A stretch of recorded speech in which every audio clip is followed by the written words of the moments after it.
నేను ఈరోజు mushroom curry prepare చేస్తున్నాను. నాకు ఇదివరకు మష్రూమ్ కర్రీ ఎలా ప్రిపేర్ చేయాలో పెద్దగా తెలియదు. ఎప్పుడు కూడా నేను మష్రూమ్ రైసే చేసేదాన్ని. బట్ నేను ఇది విస్మై ఫుడ్ ఛానల్లో చూసి నేర్చుకున్నాను. లాంగ్ బ్యాకే నేర్చుకున్నానండి. సో ఎప్పుడు చేసినా సరే నేను ఇలానే చేస్తానన్నమాట. ముందుగా అయితే మష్రూమ్స్ని బాయిల్ చేయాలి. బట్ నేను బాయిల్ చేయట్లేదండి, స్టీమ్ చేస్తున్నాను.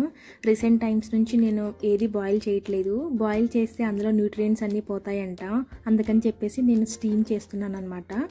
సో తర్వాత ఈ కర్రీకి ముందుగా ఒక మసాలాని ప్రిపేర్ చేసుకోవాలి. ఈ మసాలా ప్రిపేర్ చేయడానికి 3 టేబుల్ స్పూన్స్ పల్లీలు, అలాగే 2 ఎండుమిర్చి వేయండి.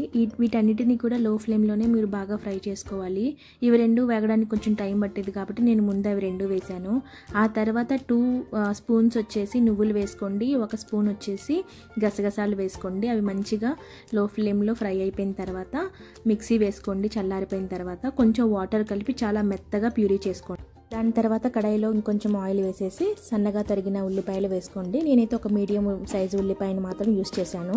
అవి మంచిగా బ్రౌన్ కలర్ వచ్చిన తర్వాత 1 స్పూన్ అల్లం వెల్లుల్లి పేస్ట్ వేసాను అనమాట. ఇది కూడా పచ్చివాసన పోయిన దాకా బాగా వేపుకోవాలి.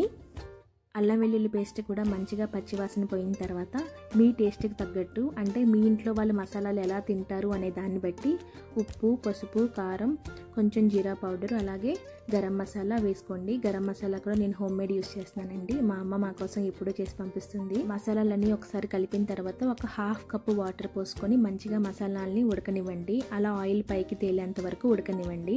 దాని తర్వాత ఒక టమాటా తీసుకొని మంచిగా ప్యూరీ చేసుకొని దాన్ని కూడా అందులో యాడ్ చేసి పచ్చివాసన పోయేంత వరకు వేపండి.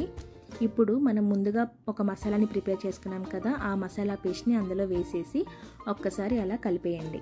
టమాటా ప్యూరీ మనం వేసిన పేస్ట్ మంచిగా మిక్స్ అయిపోయిన తర్వాత కన్సిస్టెన్సీని బట్టి మీరు వాటర్ యాడ్ చేసుకోండి. ఇది మీకు తెలిసిపోతుంది ఎంత వాటర్ యాడ్ చేయాలి అని చెప్పేసి. ఆ తర్వాత మనం స్టీమ్ చేసాం కదా, లేదంటే బాయిల్ చేసినవి మష్రూమ్ పీసెస్ తీసుకొచ్చి అందులో వేసేయండి. కాసేపు అలా ఉడకనివ్వండి. ఆ తర్వాత కొంచెం బటర్ని కానీ లేకపోతే గీని కానీ వేసుకొని కలుపుకోండి. లాస్ట్లో కొంచెం కొత్తిమీర వేసేసి మంచిగా కలిపేయండి. ఆ తర్వాత మూత పెట్టేసి సిమ్లో కాసేపు ఉడకనివ్వండి. అది ఎలా తెలుస్తుందంటే మీకు పైకి ఆయిల్ తేలేంత వరకు దాన్ని అలా ఉడికించండి.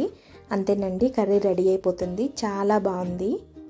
మీరు కూడా ఒకసారి ట్రై చేయండి. Thank you all for watching this. Please subscribe చేయండి, అలాగే మీ ఫ్రెండ్స్తో షేర్ చేయండి.